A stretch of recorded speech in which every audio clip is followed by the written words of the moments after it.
pagi. Nah, sebelum kita laksanakan aktivitas pada pagi hari ini, nah langkah baiknya kita mendengarkan renungan terlebih dahulu. Nah, sebelum kita masuk pada tema renungan hari ini, mari kita satu dalam doa. Ya Allah Bapa yang bertata di dalam kerajaan surga, kami bersyukur dan berterima kasih karena Engkau kami masih bisa bangun dan menghirup nafas udara segar di pagi hari ini ya Bapa. Dan sekarang kami akan mendengarkan renungan-Mu ya Bapa, dan juga kiranya Engkau memberikan tulus hati kepada kami agar tetap fokus pada firman-Mu, dan kiranya firman yang akan disampaikan ini dapat bermanfaat bagi kami semua ya Bapa.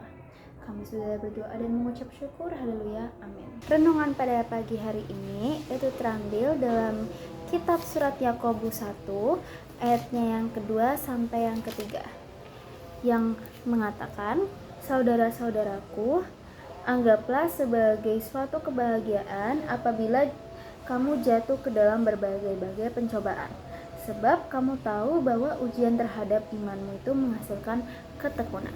Nah, teman-teman yang terkasihi, pastinya ada dong masa di mana hidup kita ini berjalan tidak mulus dan banyak masalah, dan tiap-tiap masalah ini pasti di waktu yang berbeda, dan tiap masalah itu juga berbeda-beda, seperti ada masalah dengan keluarga, orang tua, sahabat, dan juga masalah dalam kesehatan, dan juga perubahan dalam diri kita yang berubah drastis, yang semakin menurun. Nah, itu juga termasuk dalam masalah dalam kehidupan kita. Namun, teman-teman yang terkasihi, pernahkah kita berpikir untuk dalam masalah yang kita dapatkan ini kita tetap menari di tengah ujian? Nah, maksud dari dalam menari di tengah hujan-ujian ini, itu yang berarti bahwa simbol bahwa kita tetap bersukacita dan kita tetap percaya diri dalam menghadapi setiap tantangan yang kita dapatkan. Nah, lalu apa sih yang bisa kita pelajari dari firman Tuhan pada hari ini? Yang pertama, mengapa sih Tuhan itu mengizinkan kita untuk menghadapi ujian? Nah, itu agar kita tuh semakin kuat. Jadi ujian itu ibarat sebuah latihan bagi jiwa dan iman kita, seperti otot yang perlu dilatih agar tetap kuat, dan seperti iman yang agar tetap kokoh. Nah, jika kita tidak pernah menghadapi ujian atau tantangan, nah kita tidak akan pernah bisa bertumbuh dalam iman kita.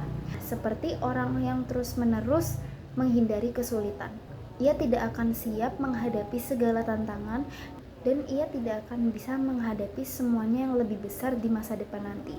Nah, sebaliknya mereka yang mau melewati dan menghadapi ujian dengan tekun, mereka akan menjadi lebih tangguh, lebih pemberani, dan iman mereka itu akan lebih bertumbuh dalam tantangan yang sudah mereka lewati dan sudah mereka hadapi. Lalu yang kedua, itu agar kita menyadari bahwa kita tuh tidak bisa mengendalikan diri sendiri.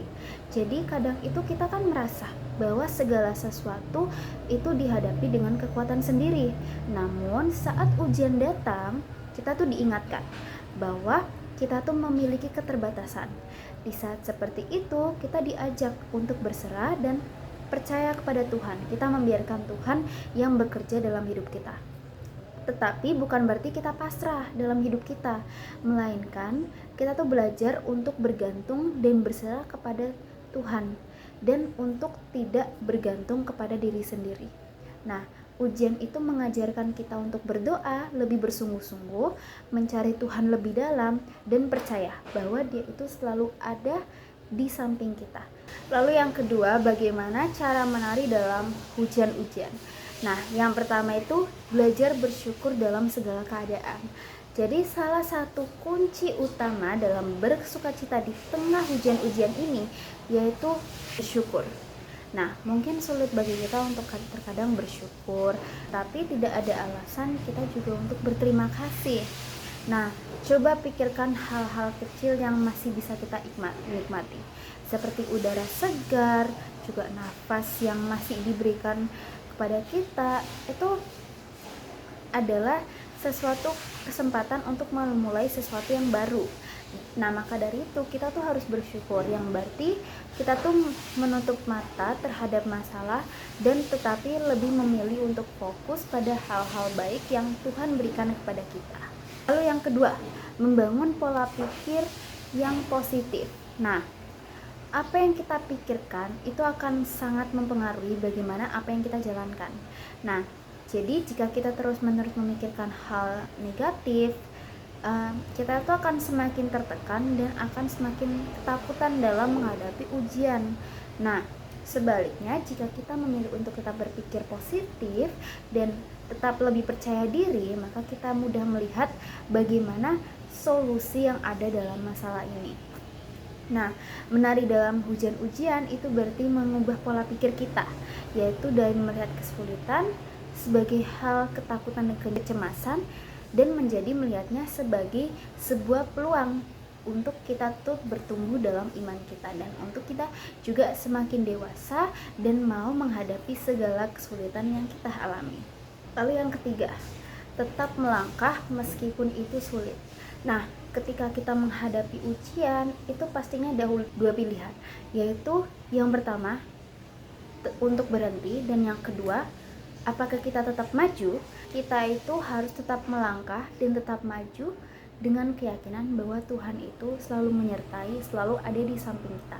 Kadang itu kita merasa bahwa kita itu ingin menyerah dan kita tuh ingin berhenti begitu saja di saat semuanya tuh sudah datang kepada kita, dan kita menganggap bahwa aduh, aku udah gak cukup untuk menghadapi beban-beban masalah-masalah ini. Tetapi ingat bahwa setiap langkah kecil yang kita ambil untuk menghadapi kesulitan seperti itu adalah bagian dalam perjalanan hidup kita menuju kemenangan. Nah, jadi menari dalam hujan ujian itu bukan berarti kita harus melihat hasil yang baik, tetapi kita mau tetap bergerak maju dengan harapan yang bahwa Tuhan itu ada di samping kita, Tuhan itu ada selalu untuk kita. Lalu yang terakhir, ujian itu sementara, tapi berkat Tuhan itu kekal. Nah, jadi satu hal yang perlu kita sadari adalah bahwa segala ujian itu pasti ada akhirnya. Pasti akan ada jalan akhir dan pastinya ada solusi di setiap masalah. Jadi teman-teman yang terkasih, mungkin saat ini kita sedang ada di masa yang sulit. Nah, tetapi suatu saat nanti kita akan melihat bagaimana masalah ini membuat kepribadian kita menjadi lebih kuat dan lebih berani, juga bertumbuh lebih dewasa dalam iman kita untuk menghadapi setiap masalah. Jadi setiap masalah yang kita hadapi, kita harus mau melangkah dan kita harus mau menghadapinya. Dalam 2 Korintus 4 ayat yang ke-17 itu berkata, penderitaan ringan yang sekarang ini mengerjakan bagi kami kemuliaan kekal yang jauh lebih besar daripada penderitaan itu sendiri. Nah, yang berarti ketika kita berada dalam ujian ini, kita mungkin merasa bahwa penderitaan itu begitu besar. Namun dibandingkan dengan rencana kekal Tuhan, semua itu hanyalah bagian kecil dalam perjalanan iman kita. Sekian firman Tuhan hari ini, kiranya kita bisa belajar bahwa kita harus tetap percaya diri, kita harus tetap percaya bahwa Tuhan itu pasti ada, Tuhan pasti selalu menyertai dan selalu memberikan jalan kebenaran bagi kita untuk menghadapi setiap ujian dan setiap kesulitan yang kita hadapi. Amin. Untuk mengakhiri renungan pada pagi hari ini, mari kita satu dalam doa. Ya Allah Bapa yang bertata di dalam kerajaan surga, kami berterima kasih dan kami juga bersyukur karena Engkau kami sudah belajar akan firman-Mu ya Bapa. Dari firman ini kami belajar bahwa kami harus tetap percaya dan kami juga tetap harus kuat dalam menghadapi segala kesulitan, segala ujian yang kita alami ya Bapa. Kami percaya bahwa Engkau selalu menyertai dan selalu memberikan jalan kebenaran bagi kita semua. Dan setiap ada kesulitan, kami selalu dapat melihat solusi dan kami tetap percaya diri untuk menghadapi itu semua ya Bapa. Ya Bapa, sekarang kami akan melanjutkan aktivitas kami masing-masing. Kiranya Engkau memberikan penyertaan bagi kami semua dan memberkati kami semua dalam menjalani setiap aktivitas yang kita lakukan. Dalam nama Tuhan Yesus, kami sudah berdoa dan mengucap syukur. Haleluya, amin. Thank you. God bless.